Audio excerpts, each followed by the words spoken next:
Asahina, after being recognized as one of the two bunny girls, bravely recovered just one day later and showed up at the club after school. Not that our club had anything to do. I'd brought an old Othello board I'd dug up from home and was currently playing a game with Asahina as we chatted. It was good that we had a home page up, but seeing the access counter wasn't going up and we weren't receiving any emails, it was pretty useless. This computer was not used solely for surfing the internet. This would make those computer society guys break down in tears.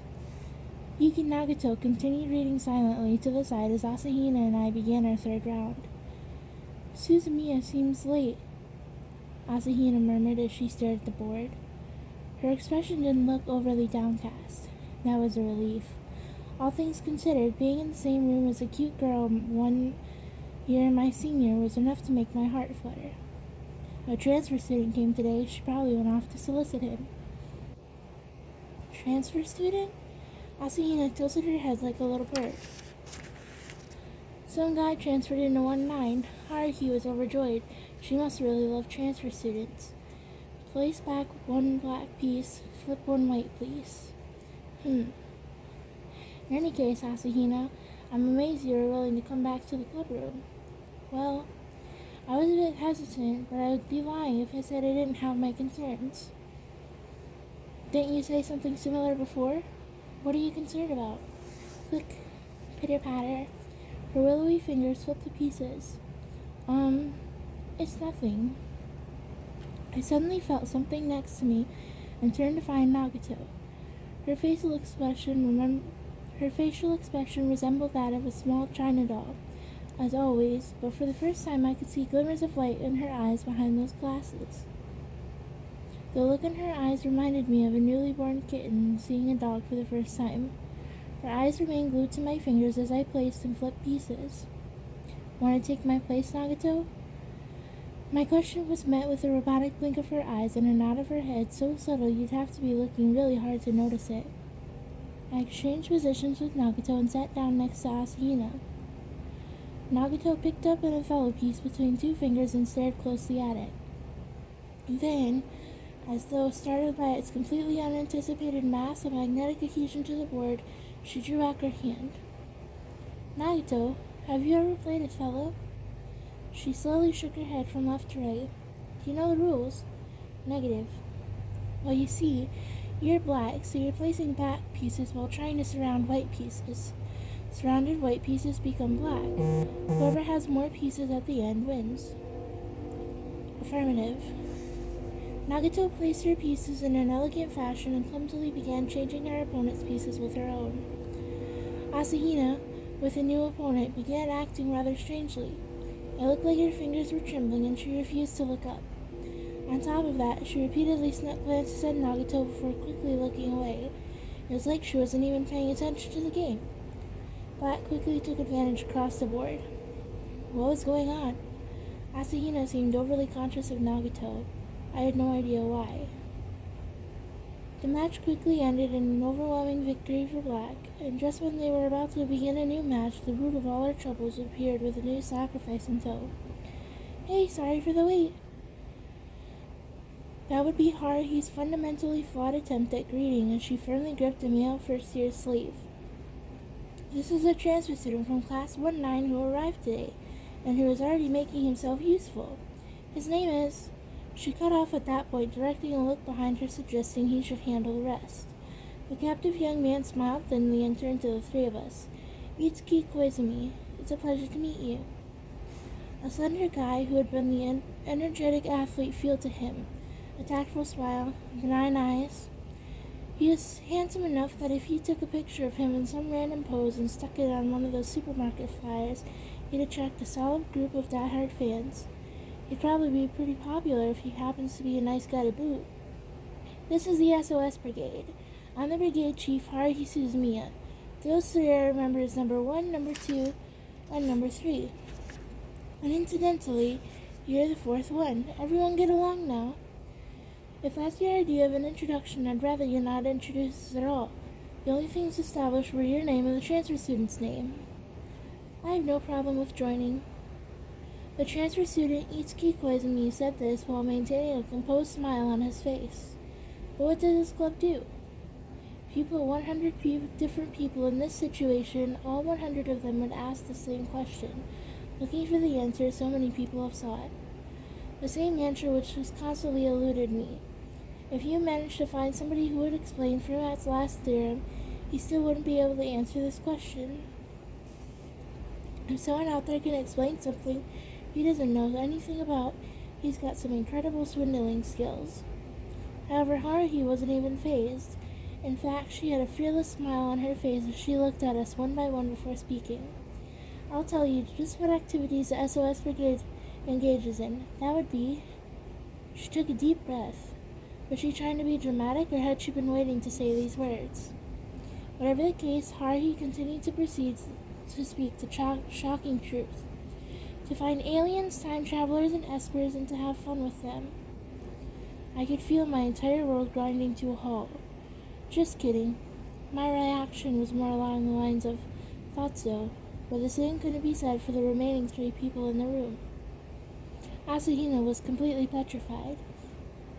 Her eyes and mouth formed 3 perfect circles as she stood frozen, staring at Haruhi's blossoming smile. Yuki Nagato wasn't moving either. She stayed motionless with her head tilted towards Haruhi, looking at her like her batteries had just died. I got the impression that her eyes had widened just a little bit, which was unexpected. I guess even I have no emotions, girl was surprised. Last was Itsuki Koizumi. He was standing with an expression that could be interpreted as a smile, either out of bitter mocking or plain surprise. Koizumi was the first to recover. Ah, I see. He sounded like he had reached some form of enlightenment. After exchanging glances with Asahina and Yuki Nagato, he nodded with an expression of understanding, then voiced an incomprehensible sentiment, just as one would expect from Suzumiya. Very well, I shall join. I hope to have a good time with everyone. He smiled, showing his white teeth. Hello? You're going to accept that explanation? Were you even listening? As I stood pondering, he walked over and extended his hand to me. I'm Koizumi. Seeing how I just transferred here, I'm sure you have a lot to learn from you. I hope you'll show me the ropes. I shook Koizumi's hand. Yeah, that's Kyon. Haruhi dismissively introduced me and moved on. This cute one over here is Mikuru, and Four Eyes here is Yuki. After pointing to those 2, she looked quite satisfied with herself. Thud. There was a dull sound. That was the sound of Asahina hitting her forehead against the Othello board after trying to stand up in a hurry and tripping over her chair. Are you okay? Asahina responded to Koizumi by shaking her head like a bobblehead doll and looked up at the transfer student with dazzling eyes. Meh. I didn't really like the expression on her face. Yes, Asahina answered in a voice soft enough to be mistaken for mosquito speaking, while looking shyly at Koizumi. There you have it. We have 5 members now, so the school can't complain about anything. I realized Haruhi was saying something.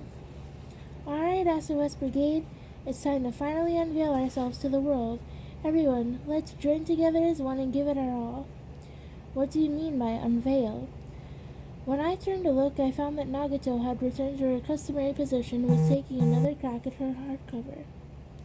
You've been arbitrarily included as a member, you know. Are you okay with that? Haruhi left with Koizumi in tow, saying something about giving him a tour of the school, and Asahina left because she had other things to do, so the only people left in the club room were Yuki Nagato and myself. I wasn't in the mood for Othello at that point, and there was nothing fun about watching Nagato read, so I opted to go home pronto. I slung my book bag over my shoulder, then I spoke to Nagato. See ya. Did you read the book? My legs came to a halt. Yuki Nagato's eyes shot straight through me. Book. Do you mean the strangely thick hardcover? Yes. No, not yet. Should I return it? Not necessary. Nagato never minces words. 1 sentence is all she needs. Read it today. She sounded like she didn't actually care. As soon as you get home. Except she sounded rather commanding for someone who didn't care. Lately, I hadn't read any stories that weren't out of our Japanese textbook, but I figured if she was that serious about it, it must be good enough to recommend to other people. I understand. Once I responded, Nagato returned to her reading. I furiously pedaled on my bicycle in the twilight. After leaving Nagato and returning to my home, I ate dinner and lounged around before returning to my room to peruse the sci-fi novel that had been loaned to me, or rather forced onto me. The dense ocean of text was making me dizzy. As I flipped through the book, possibly wondering if I could finish this monster, a bookmark fell down into the carpet about halfway through. A fancy bookmark with floral printing. I casually flipped it over and discovered there was writing on the back. 7 p.m. I'll be waiting in the park in front of Koyu Park Station. It was written in beautiful handwriting, almost like it was typed. The laconic handwriting did indeed look like it belonged to Nagato, but that would raise quite a few questions. I received this book a number of days ago. This 7 p.m. would mean 7 p.m. that night, right? Or would 7 p.m. tonight work? She couldn't possibly have been waiting every night in the park on the off chance I might see this message, could she? Did she insist that I read it today because she wanted me to finally find the bookmark? But if that was the case, she could have just told me directly in the clubroom, and I don't see the point in calling me to the park at night. I checked my watch. Just past 6:45 p.m. Koyo Park is the closest station to our school, but it takes me at least 20 minutes to get there on bike from my house. I spent no more than 10 seconds mulling it over. I put the bookmark in my jeans pocket, shot out of my room, and leapt down the stairs like the March Hare. I ran into my sister walking out of the kitchen eating ice cream, answering her, "Where are you going, Kyon?" with "the station." I unchained my crappy one-speed bicycle by the entrance, hopped on, and set off, using my foot to flip on the light. Pedaling furiously, I reminded myself to put some air on the tires when I got back. I'd laugh if Nagato wasn't even there. Looked like I wouldn't be laughing. Since I was abiding by traffic safety regulations, it was around 7:10 when I reached the park. It's removed from any major roads, so there weren't many people around that time of night. With the rush of cars and trains behind me, I pushed my bicycle along as I walked into the park. I barely spotted, next to one of the wooden benches underneath the uniformly placed lamp posts, the faint silhouette of Yuki Nagato. She seriously had no presence. A stranger casually passing by might take her for a ghost or something. Nagato noticed me approaching and stood up like a puppet whose strings had been yanked. She was wearing her uniform. "Was today okay?" I asked. Nod. "Could it be that you've been waiting here every night?" Nod. "Is it something you couldn't talk about at school?" Nod. Nagato stood before me. "This way." She walked off. I couldn't hear her footsteps. She moved like a ninja. Seeing as how Nagato was rapidly melting into the darkness the further she got, I had no choice but to quickly follow. After a few minutes of walking along, I watched her short hair sway in the gentle breeze as we reached a condominium not too far from the station. "Here." She had put the password into the number pad at the entrance to open the glass door. I parked my little bike nearby and followed Nagato to the elevator. Once inside the elevator, Nagato stood silently with an unreadable expression on her face. She just stared at the buttons. We reached the 7th floor. "So, where are we going?" Yuki responded as we walked down the corridor of doors. "My home." I froze in my tracks. Wait a sec. Why was I being invited to Nagato's home? "Because no one's here." Holy, wait a sec. What's that supposed to mean? Nagato opened the door to apartment 708 and stared at me. "Enter." "For real?" Trying my best not to show the consternation I felt, I warily stepped in. I removed my shoes and had taken one step in when the door closed behind me. It felt like I'd just crossed a point of no return. When I turned around after hearing that ominous sound, I was met with Nagato's stare. "Go in." And with that, Nagato took off her shoes in one swift motion. If it had been completely dark in the room, I would have dropped everything and run for it, but the large room was filled with a hollow shine of bright light. Her place had 3 bedrooms, a kitchen, and a dining room. Factoring in its proximity to the station, it was probably an expensive place. But still, the room looked utterly devoid of life. We passed through the living room, which had a tiny table and nothing else. Amazingly enough, there weren't even any curtains up. There wasn't any carpeting on the 15 square meters or so of light brown wood tiling. Sit. She said this before disappearing into the kitchen. I sat down cross-legged near the table with my back slouched. As I ran through the possible reasons a teenage girl would bring a teenage boy to her home when her family's out, Nagato placed a tray holding a teapot and teacups on the table, moving like a marionette, before sitting down across from me, still wearing her uniform. Silence. She didn't pour the tea. She stared expressionlessly through her glasses, which only served to increase my discomfort. I figured I needed to say something. Where's your family? They aren't here. Well, I can see that. Are they out? I'm the only one who was ever here. That was the longest sentence I'd heard from Nagato yet. You're living alone? Yes. Aha, a girl who was barely in high school living all alone in such an expensive apartment. Probably some special circumstances there. But yeah, I was relieved I didn't have to meet her parents so soon. Or was it too early to believe? Or it was too early to be relieved, wasn't it? So what did you want? She poured the contents of the teapot into a teacup and placed it before me almost like an afterthought. Drink. Okay, I guess. I drank the roasted tea as Nagato watched me the way you would watch a giraffe in the zoo. She wasn't even touching her cup.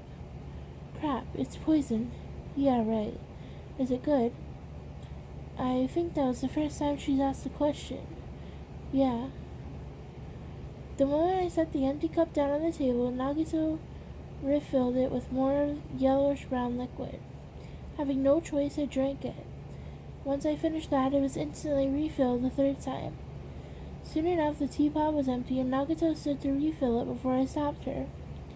Forget the tea. Could you tell me why you brought me here? Nagato, frozen in a half-frozen state, returned to her original position in a rewinding fashion. She still didn't open her mouth. What is it that you couldn't tell me at school? I tried to get her to speak. She finally spread her thin lips. About Haruhi Suzumiya. She gracefully knelt on the floor with her back straight, and also about myself. She shut her mouth for a moment. That is what I need to talk about. And with that, she fell silent again. Can't you speed it up or something? What about you and Suzumiya? That was the first time I'd seen Nagato show emotion on her face, almost like she was troubled or something. Either way, you'd have to look really closely to notice it. Her expressive face only differed by a few millimeters from her expressionless face. It is difficult to convey in words. Discrepancies may arrive during the transmission of data. Regardless, listen, and Nagato began talking. Haruhi Suzumiya and I are not ordinary humans. She was already saying weird stuff. I kind of knew that already. That isn't what I mean. Nagato stared at her fingertips crossed on her lap. I am not referring to the absence of universally accepted personality traits. I mean what I said. She and I are different from the vast majority of humans like yourself. I don't get it. A humanoid interface created to make contact with organic life forms by the supervisor of this galaxy, the Data Overmind. That would be me. My job is to observe Haruhi Suzumiya and report all obtained data to the Overmind. That is a task I have performed since I was born 3 years ago. During the past 3 years, no uncertain elements have appeared. The situation was extremely stable. However, recently, an irregular factor which cannot go unheeded has appeared after Haruhi Suzumiya. That would be you.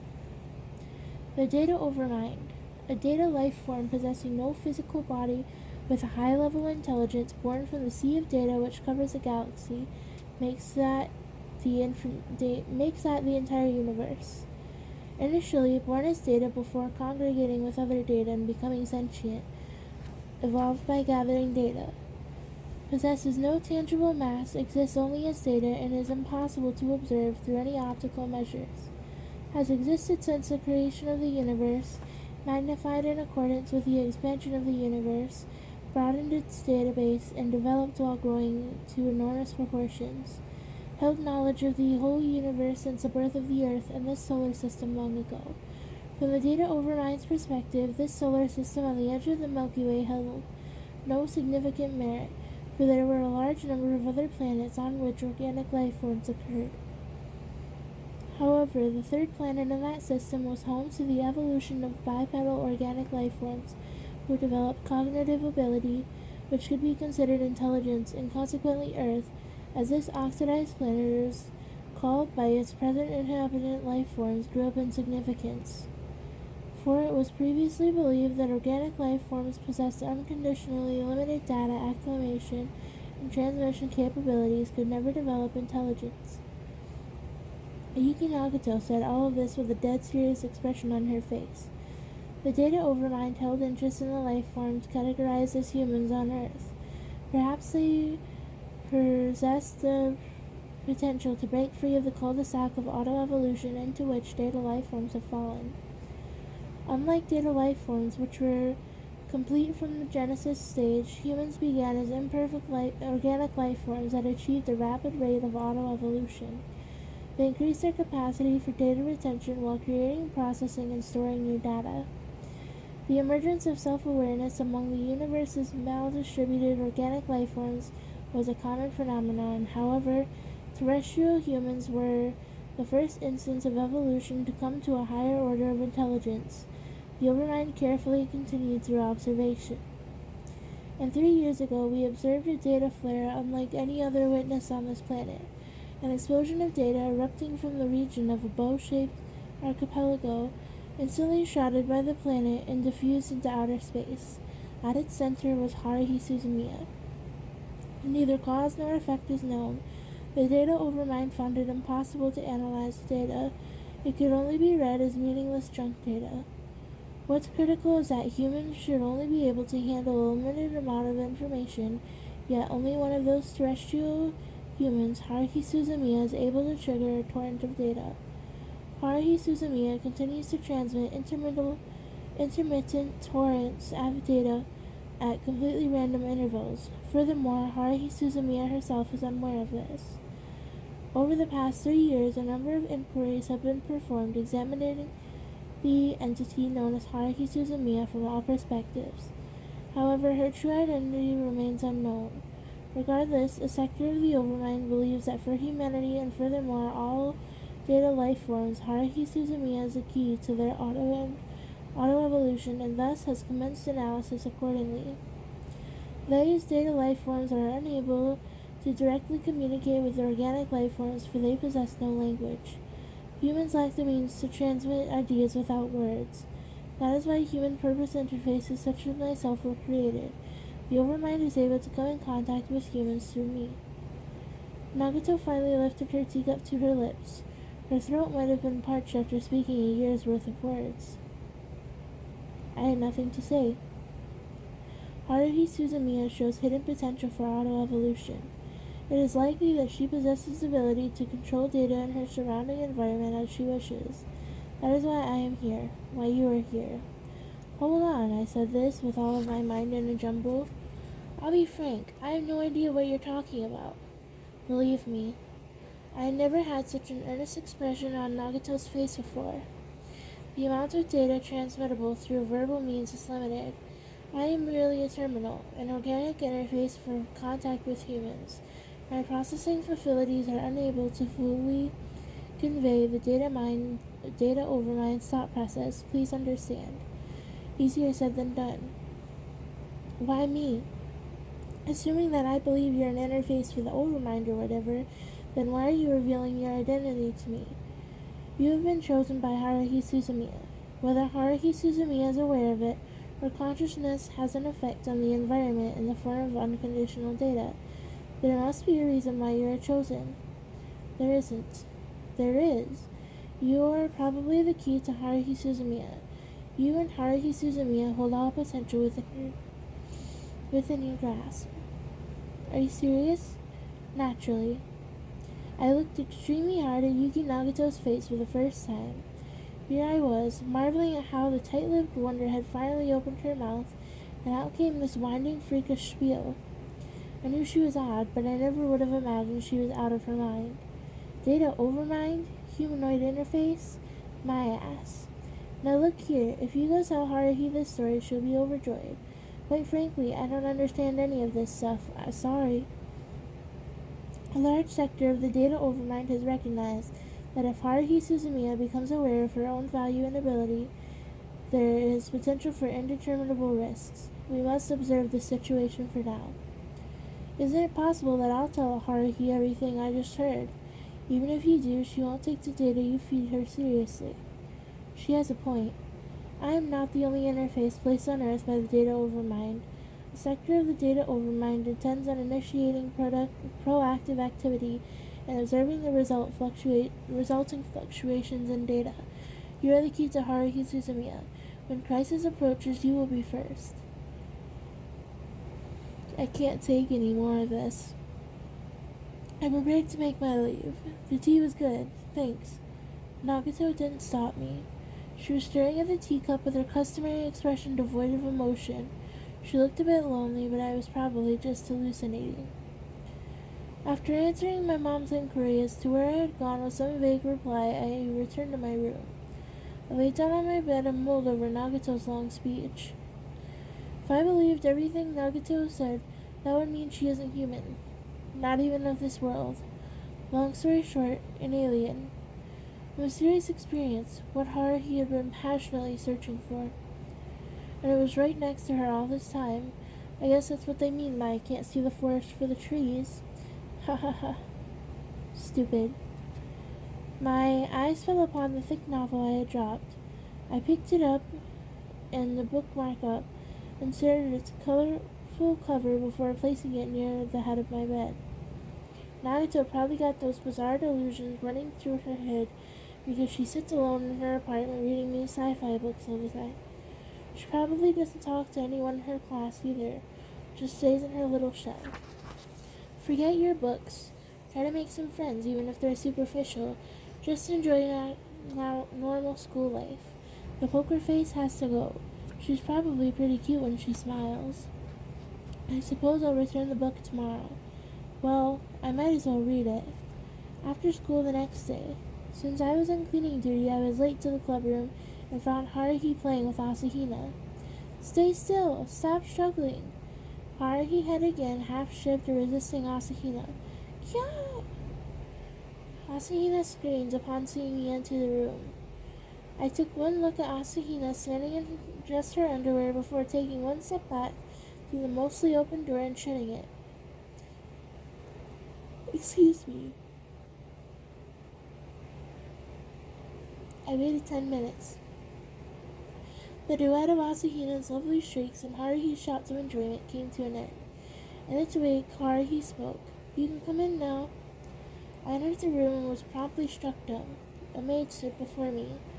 Clothed in dress and apron, Asahina, on the verge of tears, sat in a chair and quickly turned to give me a forlorn look.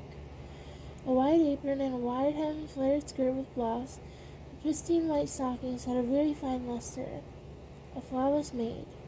Well, isn't she cute? Haruhi said proudly, as though she had something to do with it while patting Asahina's hair. I can agree with that. I feel sorry for Asahina, sitting dejectedly with a pitiable look on her face, but she looks ridiculously cute. Anyway, that's a job well done. Ignoring the whispered "no it isn't" from Asahina, I turned to Haruhi. What's the point of dressing her up as a maid? Well, when it comes to turn-ons, you can't forget about maids. Again, I have no idea what she's talking about. I thought hard on this matter. You only think about things that are better left alone. Stories set in school always have an alluring character present. In other words, stories begin whenever an alluring character is present. You could say it's inevitable, understand? Mikuru is a Lolita and a timid person who also possesses an important element of turn-ons, being well endowed. If you put her in a maid outfit on top of that, her turn-on factor will jump up like crazy.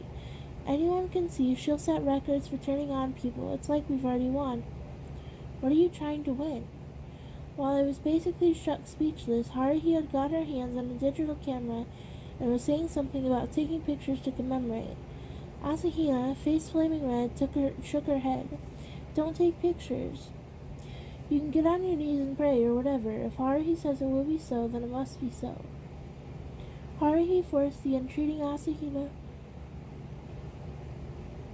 into a number of poses. The flash went off over and over. Ah, look this way, tilt the chin a bit, clutch the apron, that's it, bigger smile. Haruhi relentlessly took pictures as she rattled out commands. When I asked her where she got the digital camera from, she said she borrowed it from the photography club. Isn't it almost certain that she swiped it? During this photo shoot, Yuki Nagato sat in her usual spot, engaged in her usual activity of reading. She said a lot of crazy stuff yesterday, but she was as tight-lipped as ever today. I was somehow relieved. Kyon, take over as cameraman.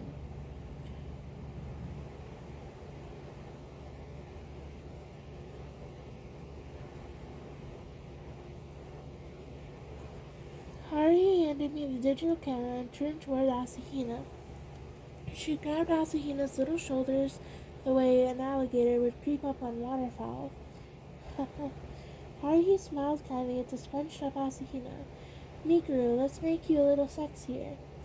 The moment she said that, Haruhi removed the ribbon from the bodice of the maid outfit. Then she quickly unbuttoned the 3 buttons to reveal cleavage. Hey, no, what are you... It's fine, it's fine. How was this fine? Asahina was then forced to place her hands upon her knees and lean forward. I had to avert my eyes from the ample valley of her chest, a mismatch with her petite body and baby face.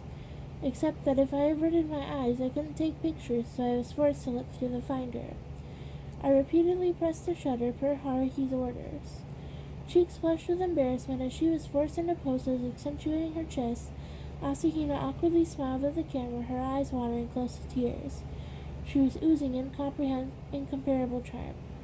Crap, I think I'm in love. Yuki, lend me your glasses. Nagato slowly looked up from her book, slowly removed her glasses and handed them to Haruhi, and slowly went back to reading. She could read without glasses? Haruhi placed the glasses on Asahina's face. It looks good when they're slightly slipping off. Yeah, it's perfect. A Lolita with shapely breasts in a maid outfit wearing glasses. It's magnificent. Kyon, keep taking pictures. I wasn't refusing to take pictures, but what were all these pictures of Asahina dressed up as a maid going to be used for? Mikuru, from now on, wear these clothes when in the club room. You can't be serious. Asahina did her best to voice her objection, but Haruhi continued. 'Cause it's so cute. Man, even a girl like me can't help herself. She grabbed Asahina and rubbed her face against hers. Asahina cried out, struggling to escape before finally succumbing to Haruhi's will. Hey now, I'm getting pretty envious here, Haruhi. Or like, yeah, I should be stopping her. That's enough now, Haruhi. I grabbed the back of Haruhi's neck as she continued her open sexual harassment of Asahina. I was having a hard time pulling her away. Hey, cut it out already. What's wrong? You can't do perverted things to Mikuru, too. A fine idea, but seeing how as Asahina was rapidly turning pale, I could not offer my consent. Whoa, what's this? That would be Itsuki Koizumi, standing in the doorway, bag in hand, watching us struggling. He looked curiously at Haruhi, trying to thrust her hand down Asahina's open dress, me holding back that hand, Asahina trembling in her maid outfit, and Nagato calmly reading without her glasses. Is this some kind of game? Koizumi, great timing. Let's all have fun with Mikuru. What the hell are you saying? The corner of Koizumi's mouth returned upwards. If he expressed assent, I'd have to treat him as an enemy. I'll pass. I'm scared of what would happen afterward. He set his bag on the table, took one of the chairs propped against the wall, and unfolded it. May I sit in and observe? He sat down and crossed his legs, looking at me with an amused face. Don't mind me. Please continue. You got it wrong. I'm helping her and not assaulting her. Confusion over with, I managed to get in between Haruhi and Asahina. As Asahina weakly collapsed backwards, I hurried over to support her. I was surprised at how light she was as I guided her into a chair. The sight of Asahina exhausted in her disheveled maid outfit was, well, quite honestly, extremely hot. Oh well, we already took a bunch of pictures. Haruhi removed the glasses from the beautiful face of Asahina. Her body slouched back with her eyes closed and returned them to Nagato. Nagato took the glasses and placed them back on her face wordlessly, as though her long speech yesterday was some kind of lie. Maybe it wasn't just a lie, some kind of elaborate joke. Now, let's commence the first SOS Brigade meeting, Haruhi loudly proclaimed that out of the blue while standing atop the brigade chief chair. Where did that come from? We've done a lot to make it this far. We passed out flyers and we even made a homepage. The celebrity of the SOS Brigade in this school has skyrocketed. The first stage can be considered a huge success. How can you call emotionally scarring Asahina a huge success? However, not a single tale of mysterious happenings has reached our brigade's email inbox, and not a single student has come in for a consultation regarding bizarre troubles. That's because fame isn't enough to do it. Nobody has a clue as to what this club even does yet. More importantly, the school doesn't even recognize us as a club. Someone once said, good things come to those who wait. However, we live in the modern world now. You have to find good things for yourself, even if it means taking them out of the background. That's why we're going to go search. Nobody was interjecting, so I did. For what? The mysteries of this world. If we search every corner of the city, at least one mysterious phenomenon is bound to pop out. I would say that your mind is the far bigger mystery. Continuing, completely ignoring the disbelief on my face, the enigmatic smile suggesting little consideration on Koizumi's face, the absence of emotion on Nagato's face, and the helpless look of resignation to what fate might bring on Asahina's face. Haruhi waved her arms around and shouted, this Saturday, and words tomorrow, meet at 9 a.m. in front of Kitaguchi Station. Don't be late. If you don't show, heads will roll. Heads will roll, huh? If you're wondering what Haruhi planned on doing with a picture of Asahina in the maid outfit, it was revealed that the damn girl was going to put pictures of that digital camera on the half-assed website. I noticed this after Haruhi finished placing a dozen of these pictures in a row on the top page, all set to greet visitors mere seconds before she was going to upload them to cyberspace. This would jump the dead access counter up to 5 digits in a flash. Are you an idiot? I had to draw the line here as I desperately stopped Haruhi and deleted the pictures. If Asahina found out that these unbecoming pictures of her in a maid costume and the knockout poses had been spread around the world, she'd definitely faint on the spot. Oddly enough, Haruhi quietly looked at me as I fervently lectured her, but I can't be sure if she understood by what I meant by the dangers of putting personal information that may reveal your identity on the internet. I get it, she said sullenly before consenting to delete them. In this case, I probably should have deleted all of those pictures, but that would be a waste. I created a hidden folder on the hard drive and stored the pictures in there and set a password instead. I'll save them for my private viewing pleasure.